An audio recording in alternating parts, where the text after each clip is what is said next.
একবার হজরত মোহাম্মদ সাল্লাল্লাহু আলাইহি ওয়াসাল্লাম জিব্রাইল আলাইহিস সালামের মাধ্যমে জানতে পারলেন যে তার প্রিয় সাহাবী হজরত বিল্লাল রাদিয়াল্লাহু তাআলা আনহু মাত্র 7 দিন বাঁচবেন। 7 দিন পরেই তিনি ইন্তেকাল করবেন। আল্লাহ তাআলার পক্ষ থেকে এরকম সংবাদ পেয়ে হজরত মোহাম্মদ সাল্লাল্লাহু আলাইহি ওয়াসাল্লাম হজরত আলী ও ওমর রাদিয়াল্লাহু তাআলা আনহুমাকে খবর দিলেন। তারা আসার পর বললেন, হে আমার সাহাবীরা, আমি জানতে পারলাম আমার প্রিয় সাহাবী হজরত বেল্লাল আর মাত্র 7 দিন বেঁচে থাকবে। 7 দিন পরেই এ দুনিয়া থেকে সে চিরতরে বিদায় নেবে। কিন্তু আমি জানি আমার এই সাহাবী এখনও বিবাহের সুন্নত আদায় করেনি। তাই তোমরা যাও, মদিনার প্রতিটি ঘরে ঘরে খুঁজে দেখো আমার এই প্রিয় সাহাবীর সাথে কোনো মেয়ের পিতা তার কন্যাকে বিবাহ দিতে সম্মত কিনা। তবে সেই পিতাকে তোমরা অবশ্যই বলে দিবে যে বেলাল আর মাত্র 7 দিন বাঁচবে। রাসূল সাল্লাল্লাহু আলাইহি ওয়াসাল্লামের এ নির্দেশ পাওয়ার পর হজরত আলী রাদিয়াল্লাহু তাআলা আনহু ও হজরত ওমর রাদিয়াল্লাহু তাআলা আনহু হজরত বিলাল রাদিয়াল্লাহু তাআলা আনহু এর জন্য পাত্রী খোঁজার উদ্দেশ্যে বের হয়ে পড়লেন। তারা বিবাহযোগ্যা কন্যার পিতাদেরকে বলতেন, হজরত মুহাম্মদ সাল্লাল্লাহু আলাইহি ওয়াসাল্লাম তার প্রিয় সাহাবী হজরত বিল্লালের জন্য পাত্রী খুঁজছেন। আপনারা কেউ কি আপনাদের কন্যাকে বিল্লালের সাথে বিয়ে দিতে রাজি আছেন? তখন কন্যার পিতারা বলল, আমরা অবশ্যই রাসূল সাল্লাল্লাহু আলাইহি ওয়াসাল্লামের প্রিয় সাহাবী হজরত বিল্লালের সাথে আমাদের কন্যাদেরকে বিয়ে দিতে চাই, কারণ এটা তো আমাদের জন্য হবে সৌভাগ্যের ব্যাপার। তখন হজরত ওমর ও আলী রাদিয়াল্লাহু তাআলা আনহুমা তাদেরকে জানালেন, একটা বিষয় তোমরা জেনে রেখো, বিল্লাল রাদিয়াল্লাহু তাআলা আনহু আর মাত্র 7 দিন বাঁচবেন। তোমাদেরকে এটা জেনেই তোমাদের কন্যাকে বিল্লাল রাদিয়াল্লাহু তাআলা আনহু এর সাথে বিবাহ দিতে হবে, কারণ রাসূল সাল্লাল্লাহু আলাইহি সাল্লাম এই সংবাদটিও তোমাদেরকে জানিয়ে দিতে বলেছেন। এই কথা জানার পর কন্যার পিতারা বলল, বিল্লাল যদি 7 দিনই বাঁচে তাহলে আমাদের কন্যাদেরকে বিল্লালের হাতে বিয়ে দেব না। আমরা কোনোভাবেই চাই না 7 দিন পরেই আমাদের কন্যা বিধবা হয়ে যাক। অতঃপর 7 দিন পরে হজরত বিল্লাল রাদিয়াল্লাহু তাআলা আনহু এর মৃত্যুর ঘটনা বলায় কোনো পিতাই তার কন্যাকে বিল্লালের সাথে বিয়ে দিতে সম্মত না হওয়ার কারণে হজরত আলী ও ওমর রাদিয়াল্লাহু তাআলা আনহুমা মদিনার পথে পথে বিভিন্ন জায়গায় হজরত বিল্লালের জন্য কন্যা খুঁজতে শুরু করলেন। কিন্তু তারা কোনো মেয়েকেই খুঁজে পাচ্ছিলেন না। খুঁজতে খুঁজতে তারা একটা সময় একটা জঙ্গলে চলে গেলেন। যে দেখলেন এই জঙ্গলে একজন লোক ঝুপড়ি নির্মাণ করে। তাকে জিজ্ঞেস করলেন, আপনার কি বিবাহযোগ্য কন্যা আছে? তাদেরকে দেখে ওই ব্যক্তি বলল, হে আল্লাহর প্রিয় বান্দাগণ, আপনারা আমার মতো নিতান্ত একজনের বাড়িতে কেন আগমন করলেন, আমি কি জানতে পারি?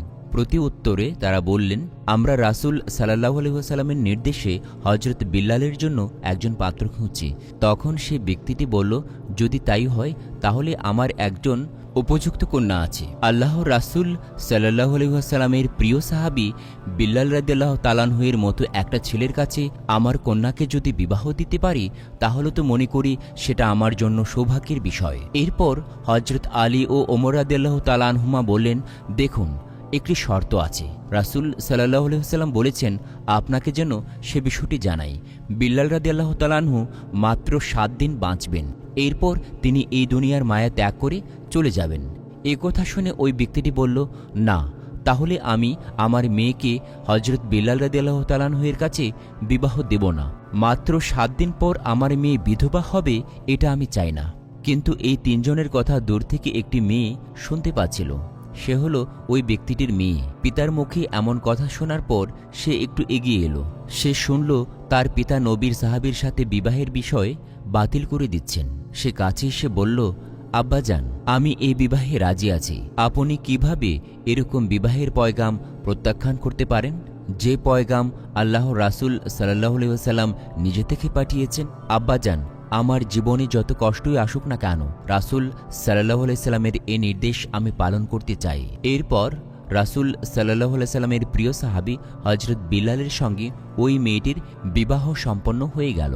হজরত বিল্লাল রাদিয়াল্লাহু তাআলা আনহু তার নববধূকে বললেন, প্রিয় স্ত্রী, তোমার কাছে আমি জানতে চাই, আমি আর মাত্র 7 দিন বাঁচব এই পৃথিবীতে। এটা জানার পরও তুমি কেন আমাকে বিবাহ করলে? 7 দিন পরেই তো তুমি বিধবা হয়ে যাবে। তখন নববধূ বলল, হে আমার স্বামী, আপনি শুনুন, আমি আমার জীবন দিয়ে হলেও আল্লাহর রাসূল সাল্লাল্লাহু আলাইহি সাল্লাম এর একটি নির্দেশ পালন করব, আর এই নির্দেশ পালনের মধ্য দিয়ে আমি নিজেকে ধন্য মনে করছি। আর আপনার মতো আল্লাহর নবীর একজন প্রিয় সাহাবীকে স্বামী হিসেবে পাওয়া যে কোনো মেয়ের জন্যই আমি মনে করি পরম সৌভাগ্যের বিষয়। আমি না হয় সেটা হলাম, আলহামদুলিল্লাহ। হজরত বিল্লাল রাদিয়াল্লাহু তাআলা আনহু যেদিন ইন্তেকাল করবেন সেদিন তার বিবিকে বললেন, বিবি, আজ রাতেই আমি ইন্তেকাল করব। ইন্তেকালের পূর্বে আমার মনে হচ্ছে আমি কিছু রুটি খাবো, অতএব তুমি প্রতিবেশীর বাড়ি থেকে কিছু আটা এনে আমার জন্য রুটি তৈরি করো। হজরত বিল্লাল রাদিয়াল্লাহু তাআলা আনহু-এর কথা মতো তাঁর স্ত্রী মোট 7টি রুটি তৈরি করলেন এবং রুটিগুলো হজরত বিল্লাল রাদিয়াল্লাহু তাআলা আনহু-এর সামনে রাখলেন। এমন সময় ঘরের বাহিরে একজন ভিক্ষুক ডাক দিয়ে বলল, হে বাড়ির কর্তা, আমি কয়েকদিন যাবৎ কিছু ভক্ষণ করিনি, আমি প্রচণ্ড ক্ষুধার্ত, দয়া করে আমাকে কিছু খাবার ভিক্ষাদান করুন।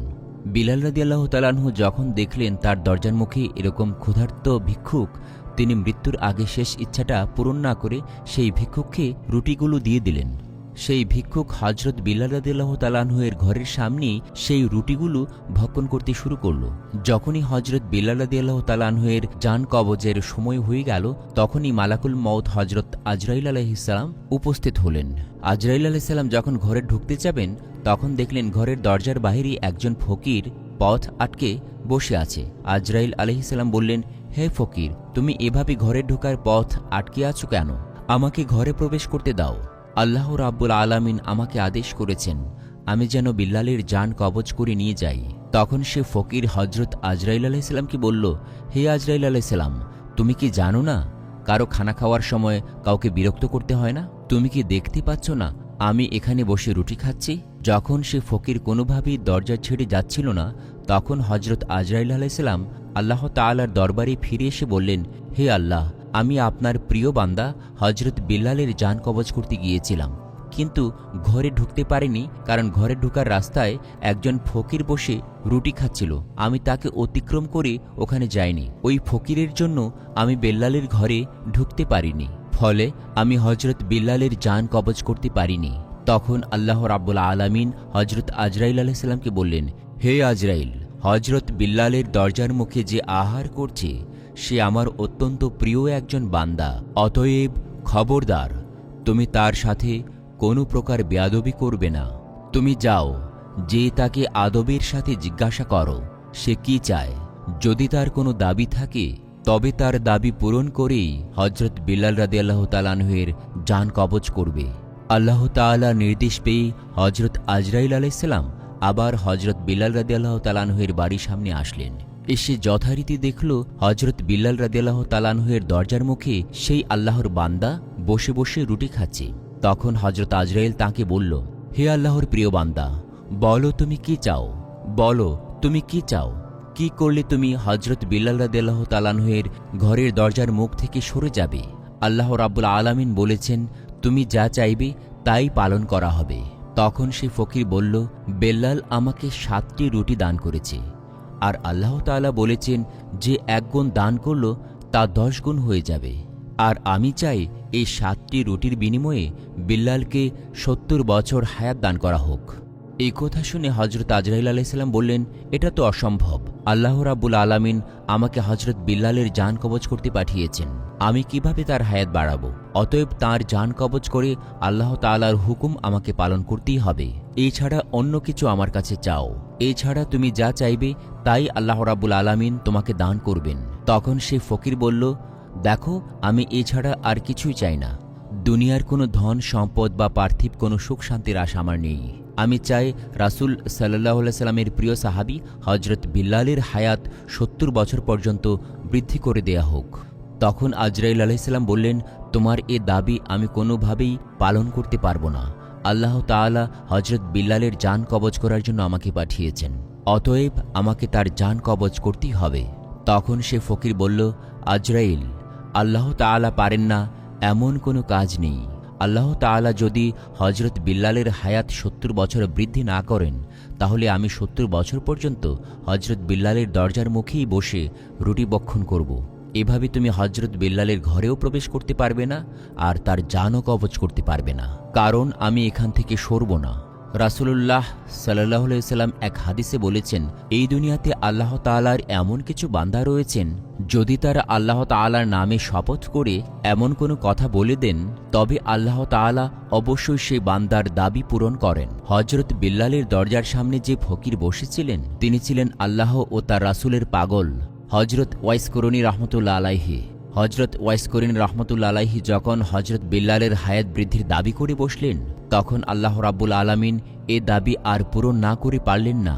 তখন আল্লাহ তাআলা হযরত আজরাইল আলাইহিস সালামকে ডাক দিয়ে বললেন, হে মালাকুল মউত আজরাইল, আমার প্রিয় বান্দা ওয়াইস করনী একটি দাবি করে বসেছে, আর আমি এই দাবিটি পূরণ করব না, এটা কি করে সম্ভব? হে আজরাইল, তুমি ফিরে আসো, আমি আমার বান্দা ওয়াইস করনীর দাবি মঞ্জুর করে হযরত বিল্লালের হায়াত ৭০ বছর বাড়িয়ে দিলাম। একদা হযরত ওমর ফারুক রাদিয়াল্লাহু তাআলা আনহু হযরত আলী রাদিয়াল্লাহু তাআলা আনহুকে সাথে নিয়ে কুফা নগরীতে গমন করলেন। তিনি কুফা নগরীতে যেয়ে কুফাবাসীকে লক্ষ্য করে বললেন, হে কুফাবাসীগণ, তোমরা কি কেউ আমাকে ওয়াইস করনীর সন্ধান দিতে পারো? কারণ আল্লাহর রাসূল সাল্লাল্লাহু আলাইহি সাল্লামের একটি বিশেষ নির্দেশ পালন করার জন্য আল্লাহর এই প্রিয় বান্দাকে আমাদের বিশেষ প্রয়োজন। তখন কুফাবাসীরা বলল, হুজুর, আমরা এমন কোনো ব্যক্তিকে তো চিনি না। ওমর রাদিয়াল্লাহু তাআলা আনহু তাদেরকে বললেন, তোমাদের মধ্যে এমন কেউ কি আছে যার বাড়ি কর এলাকায়? ওমর রাদিয়াল্লাহু তাআলা আনহুর এই কথা শুনে একজন ব্যক্তি দাঁড়িয়ে গেল। সে বলল, হুজুর, আমার বাড়ি কর এলাকায়। ওমর রাদিয়াল্লাহু তাআলা আনহু তখন বললেন, তুমি কি ওয়াইস করনী নামে কোনো ব্যক্তিকে চেনো? হুজুর, আমি একজন ব্যক্তিকে চিনি, তবে আপনারা যাকে খুঁজছেন সেই ওই ব্যক্তি কি না আমি সেটা জানি না। সে একজন পাগল প্রকৃতির লোক। মানুষেরা যখন হাসে তখন সে কাঁদে, আর মানুষেরা যখন কাঁদে তখন সে হাসে। সে উট চড়িয়ে দিন অতিবাহিত করে, তার জামা কাপড়গুলো ছেঁড়া ও ময়লা, তবে সবসময় সে মানুষের দৃষ্টির অন্তরালে থাকে। হযরত ওমর রাদিয়াল্লাহু তাআলা আনহু তখন সেই ব্যক্তিকে বললেন, তোমরা আমাকে সেই ব্যক্তির কাছে নিয়ে চলো, আমরা এমন ব্যক্তিকেই খুঁজছি। নবী করিম সাল্লাল্লাহু আলাইহি ওয়াসাল্লাম তার সকল নিদর্শন আমাদের কাছে বলে দিয়েছেন। তুমি যেরকম নিদর্শন আমাদেরকে দিয়েছ, রাসূল করিম সাল্লাল্লাহু আলাইহি ওয়াসাল্লামও সেরকম নিদর্শনই দিয়েছেন। অতএব তুমি আমাদেরকে সে ব্যক্তির কাছে নিয়ে চলো। অতঃপর সেই ব্যক্তিকে নিয়ে হযরত ওমর রাদিয়াল্লাহু তাআলা আনহু ও আলী রাদিয়াল্লাহু তাআলা আনহু পাগল প্রকৃতির ওই লোকটির খোঁজে বেরিয়ে পড়লেন। তারা পথ চলতে চলতে জনমানবহীন একটি জায়গায় যেয়ে দেখলেন, গাছের নিচে বসে একজন ব্যক্তি নামাজ আদায় করছেন। হযরত ওমর ও আলী রাদিয়াল্লাহু তাআলা আনহুমা তখন ওই ব্যক্তির কাছে যেয়ে পাশে দাঁড়িয়ে রইলেন। ওই লোকটি নামাজ শেষ করার পর তারা তাকে সালাম দিলেন। লোকটি সালামের উত্তর দিয়ে বলল, আপনারা কে? কোন উদ্দেশ্যে আমার কাছে এসেছেন? আমরা আল্লাহর নবীর সাহাবী হযরত ওমর ও হযরত আলী। আমরা আল্লাহর একজন প্রিয় বান্দাকে খুঁজছি। আপনি কি দয়া করে আপনার নামটি আমাদেরকে বলবেন? তখন সে ব্যক্তিটি বলল, আমার নাম আব্দুল্লাহ, অর্থাৎ আল্লাহর বান্দা। হযরত ওমর রাদিয়াল্লাহু তাআলা আনহু তখন বললেন, আমরাও তো আব্দুল্লাহ, আমরা সবাই তো আব্দুল্লাহ। আমরা জানতে চাইছি আপনার বাবা মা আপনার জন্য যে নাম রেখেছেন, আমরা সেই নামটি জানতে চাইছি। তখন সে লোকটি বলল, আমার বাবা মা আমার নাম ওয়াইস রেখেছিল, এবং লোকেরা আমাকে কর এলাকার অধিবাসী হওয়ার কারণে ওয়াইস করণী বলে ডাকে। তখন হযরত ওমর রাদিয়াল্লাহু তাআলা আনহু বেশ আদবের সাথে বললেন, হে আল্লাহর প্রিয় বান্দা, আপনি কি দয়া করে আপনার ডান হাতটি আমাদেরকে দেখাবেন? তখন ওয়াইস করনী রাহমাতুল্লাহ আলাইহি হযরত ওমর ও হযরত আলী রাদিয়াল্লাহু তাআলা আনহুমার দিকে ডান হাতটি বাড়িয়ে দিলেন। তারা দেখতে পেলেন তার ডান হাতে কুষ্ঠরোগের একটি চিহ্ন আছে। নবী করিম সাল্লাল্লাহু আলাইহি ওয়াসাল্লাম তার নিদর্শন বলার সময় এই নিদর্শনটির কথাও বলেছিলেন। এরপর দুজনে নিশ্চিত হয়ে যাওয়ার পর ওয়াইস করনী রাহমাতুল্লাহ আলাইহির হাতে চুম্বন দিয়ে বললেন, হে আল্লাহর বান্দা, আমরা তো আপনার খোঁজে এসেছিলাম। তখন তিনি বললেন, কেন? আমাকে এত কষ্ট করে কেন খুঁজছেন আপনারা? হুজুর পাক সাল্লাল্লাহু আলাইহি ওয়াসাল্লাম মৃত্যুর আগে আমাদের কাছে একটি নসিহত করে গিয়েছিলেন, আমরা যেন তার জুব্বা মুবারক আপনার কাছে পৌঁছে দেই। এবং তিনি আরও বলেছেন, তোমরা ওয়াইস করণীকে বলবে সে যেন আমার উম্মতের জন্য দোয়া করে। ওয়াইস করণী রাহমাতুল্লাহ আলাইহি তখন বললেন, দেখুন, আপনারা প্রিয়নবী হযরত মুহাম্মদ সাল্লাল্লাহু আলাইহি ওয়াসাল্লামের প্রিয় সাহাবী, দোয়া করার জন্য আপনারাই যথেষ্ট। অতএব আপনারাই তাঁর উম্মতের জন্য দোয়া করুন। তখন তারা বললেন, আমরা তো সব সময় রাসূল আকরাম সাল্লাল্লাহু আলাইহি ওয়াসাল্লামের উম্মতের জন্য দোয়া করি। আল্লাহর নবী বিশেষ করে আপনার কাছে এই অনুরোধটি করার জন্য আমাদেরকে বলেছেন।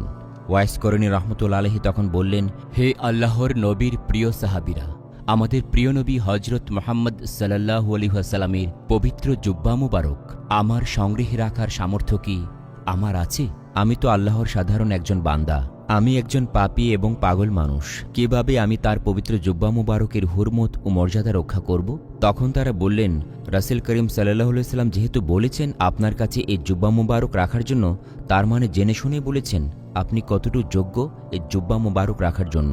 দয়া করে আপনি তার জুব্বা মুবারক গ্রহণ করুন এবং তার গুনাহগার উম্মতের জন্য দোয়া করুন।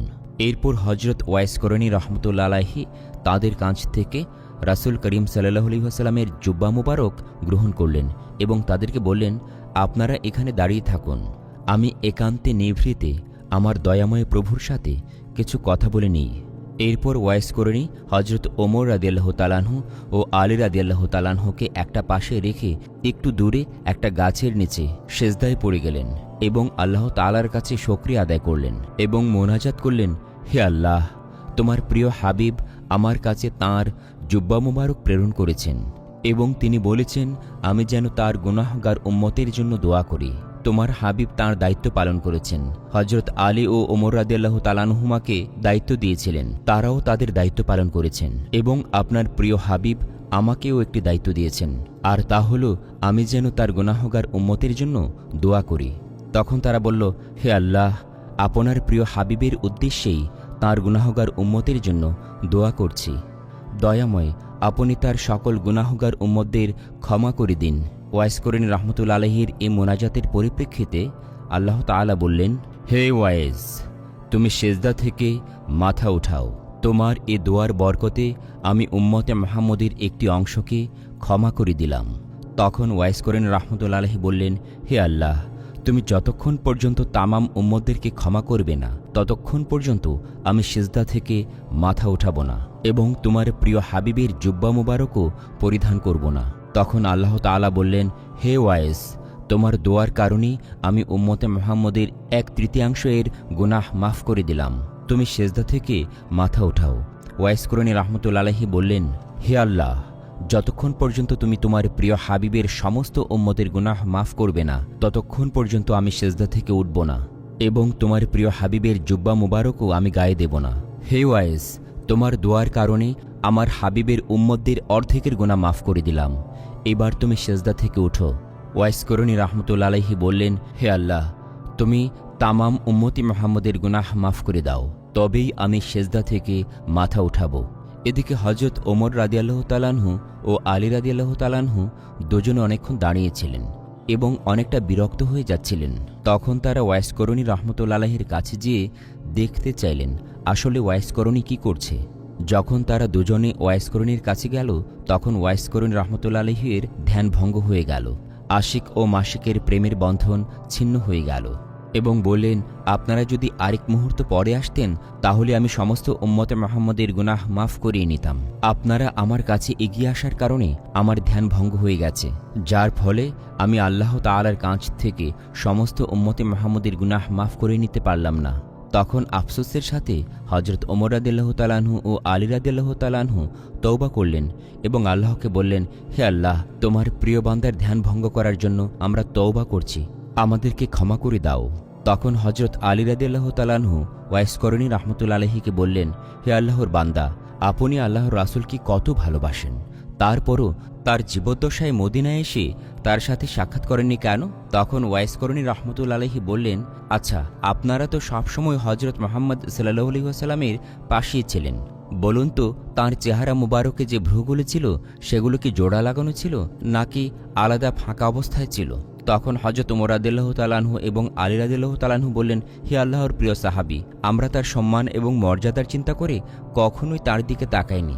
ওয়াইস করণী রহমতুল্লাহ আলাইহি বললেন, রাসূল করিম সাল্লাল্লাহু আলাইহি ওয়াসাল্লামকে আমি কখনো দেখিনি, তারপরও বলে দিচ্ছি তার চেহারা মুবারকের ভ্রুগুলো জোড়া লাগানো ছিল। আমার মনে প্রচণ্ড বাসনা ছিল রাসূল করিম সাল্লাল্লাহু আলাইহি ওয়াসাল্লামকে দেখব। আমার এক মা ছিল খুবই বৃদ্ধা এবং অসুস্থ, যার সেবা শুশ্রূষা করার জন্য এই পৃথিবীতে আমি ছাড়া আর কেউ ছিল না। তাই তাকে ফেলে রাসূল করিম সাল্লাল্লাহু আলাইহি ওয়াসাল্লামের সাক্ষাৎ লাভের জন্য আমি কখনোই যেতে পারিনি। এরপর ওমর রাদিয়াল্লাহু তাআলা আনহু ওয়াইস করণী রাহমাতুল্লাহি আলাইহির কাছে আরজ প্রার্থনা করলেন, আপনি দয়া করে আল্লাহ তাআলার কাছে আমার জন্য একটু দোয়া করুন।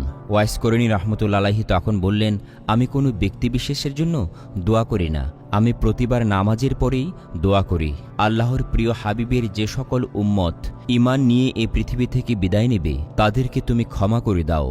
অতএব আপনি যদি ঈমান নিয়ে এই পৃথিবী থেকে বিদায় নেন তাহলে পরকালে আমার এই দোয়া আপনাকে খুঁজে নেবে। তখন ওমর রাদিয়াল্লাহু তাআলা আনহু বললেন, জনাব, আমি কি আপনার খোরপোশের জন্য কুফার গভর্নরের কাছে একটা চিঠি লিখে দেব, যাতে করে প্রতি মাসে একটা নির্দিষ্ট পরিমাণ অর্থ আপনাকে দান করা হয়, যার মাধ্যমে আপনি আপনার জীবন সচ্ছলতার সাথে অতিবাহিত করতে পারবেন।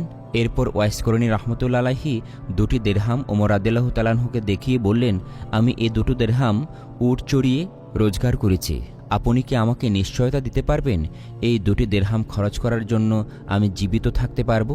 যদি আমার বেঁচে থাকার কোনো নিশ্চয়তা না দিতে পারেন তবে আপনার নজরানা নেয়ার দরকার কি? হজরত ওমর রাদিয়াল্লাহু তাআলা আনহু তার কথা শুনে অজর নয়নে কাঁদতে লাগলেন। অতঃপর তিনি বললেন, হে আল্লাহর বান্দা, এই পৃথিবীতে কে কার মৃত্যুর গ্যারান্টি দিতে পারে? হায় আফসোস, আমরা দুনিয়াকে নিয়ে কতটা পাগল এবং ব্যস্ত হয়ে গেছি। আপনাদের মতো আল্লাহর প্রিয় মাসুক বান্দারা রয়েছেন বলেই আল্লাহ রাব্বুল আলামিন আপনাদের উসিলায় আমাদেরকে রিজিক দান করছেন। যদি আপনাদের মতো বান্দারা এই পৃথিবীতে না থাকতো আল্লাহ তাআলা নিশ্চয়ই আমাদেরকে এক ফোঁটা পানিও রিজিক হিসাবে দিতেন না। তখন ওয়াইস করণী রাহমাতুল্লাহি আলাইহি তাদেরকে বললেন, এবার আপনারা আমাকে বিদায় দান করুন, আমি লোকচক্ষুর অন্তরালে থাকতেই সবসময় পছন্দ করি।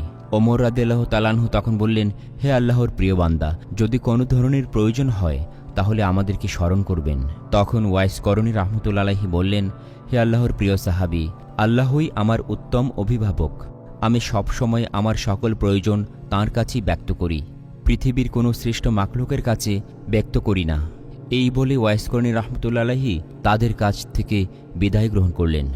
বর্ণিত আছে যে ওয়াইস করণী রাহমাতুল্লাহি আলাইহি কিছু লোকের সাথে একবার একটি জাহাজে সফর করছিলেন। জাহাজটি যখন সমুদ্রের মাঝপথে আসলো তখন প্রচণ্ড ঝড় বৃষ্টি শুরু হয়ে গেল। সকলেই ভাবতে লাগলো জাহাজটি হয়তো কিছুক্ষণের মধ্যেই সমুদ্রে তলিয়ে যাবে। তাই তারা চিৎকার করে আল্লাহ রাব্বুল আলামিনের কাছে দোয়া করতে লাগলো। তখন তারা দেখতে পেল প্রচণ্ড ঝড় বৃষ্টির মাঝেও একজন ফকির সমুদ্রের পানিতে নেমে গেল। আশ্চর্যের বিষয় হচ্ছে তিনি সমুদ্রের পানিতে জায়নামাজ বিছিয়ে নামাজ আদায় শুরু করে দিলেন। সকলেই তখন বুঝতে পারল এই ব্যক্তি আল্লাহ রাব্বুল আলামিনের প্রিয় একজন বান্দা। তখন তারা চিৎকার করে বলতে লাগলো, হে আল্লাহর প্রিয় বান্দা, আপনি আল্লাহর কাছে আমাদের মুক্তির জন্য দোয়া করতে থাকুন, যাতে করে আল্লাহ রাব্বুল আলামিন আমাদেরকে এই বিপদ থেকে উদ্ধার করেন। ওয়াইস করণী রাহমাতুল্লাহি আলাইহি তখন বললেন, তোমরা সকলেই তোমরা সম্পদের মায়ে ত্যাগ করে পানিতে নেমে পড়ো। যদি তোমরা মালামালের মায়ে ত্যাগ করে পানিতে নেমে যেতে পারো তাহলে আল্লাহ রাব্বুল আলামিন তোমাদের জীবন রক্ষা করবেন, আর যদি তোমরা এটা না করো তাহলে তোমরা জাহাজেই ডুবে মরবে। ফকিরের এই কথা শুনে জাহাজের অনেক মানুষই বিশ্বাস করতে পারছিল না।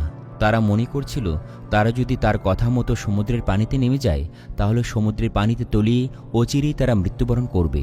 আবার তারা এও দেখতে পাচ্ছিল এই জাহাজে যদি তারা থাকে তাহলে কিছুক্ষণ পর এই জাহাজটাও তলিয়ে যাবে, তখন সেখানেও তাদের মৃত্যুবরণ হবে। তাই তারা সেই দরবেশের কথা মতো তাদের মালামালের মায়া ত্যাগ করে জাহাজ থেকে সমুদ্রের পানিতে নেমে গেল। আশ্চর্য হয়ে তারা দেখতে পেল তারা সমুদ্রের পানিতে তলিয়ে যাচ্ছে না এবং জাহাজটি সমুদ্রের পানিতে ডুবে গেল। তখন সে দরবেশ বলল, হে আল্লাহর প্রিয় বান্দারা, আপনারা আপনাদের মালামালের মায়া ত্যাগ করে সমুদ্রের পানিতে নেমে গেছেন, এজন্য আল্লাহ তাআলা আপনাদেরকে জীবন ভিক্ষা দান করেছেন। আপনারা যদি আপনাদের মালামালের মায়া ত্যাগ না করে সেই জাহাজেই থাকতেন তাহলে জাহাজ সহ সকলেই ডুবে মরতেন। এরপর সে ফকির তাদের সকলকে নিয়ে সমুদ্রের কিনারে এসে উপস্থিত হলেন। তখন তারা ফরিদের কাছে আরজ করল, হে আল্লাহর প্রিয় বান্দা, আমরা এই মালামালগুলো নিয়ে যাচ্ছিলাম গরিব দুঃখীদেরকে দান করার জন্য। আমরা যদি আবার সেই মালামালগুলো ফিরে পেতাম তাহলে গরিব দুঃখীদের মাঝে পুনরায় বন্টন করতে পারতাম। তারপর সে ফকির বলল, তোমরা যদি সে মালামালগুলো ফিরে পাও তোমরা কি সত্যিই সেই গরিব দুঃখীদের মাঝে বন্টন করে দেবে? তখন তারা বলল, সত্যিই বলছি, আমরা যদি ফেরত পাই মালামালগুলো তাহলে আমরা গরিব দুঃখীদের মাঝে বন্টন করে দেব। এরপর সে ফকির দুহাত তুলে আল্লাহর দরবারে ফরিয়াদ করলেন, হে আল্লাহ, আপনি তাদের মালামাল সহ জাহাজটিকে ফিরিয়ে দিন। আল্লাহর দরবারে তার এ দোয়া করার সাথে সাথেই সকলে দেখতে পেল সেই জাহাজটি সমুদ্রের কিনারে ভেসে উঠেছে। এই দৃশ্য দেখে তারা সকলে অবাক হয়ে গেল এবং আল্লাহ রাব্বুল আলামিনের দরবারে অসংখ্য অসংখ্য শুকরিয়া আদায় করল। প্রিয় দর্শক শ্রোতা, এতক্ষণ পর্যন্ত যে ফকিরের কথা বলছিলাম সেই ফকিরে হচ্ছেন হজরত ওয়াইস করণী রাহমাতুল্লাহ আলাইহি।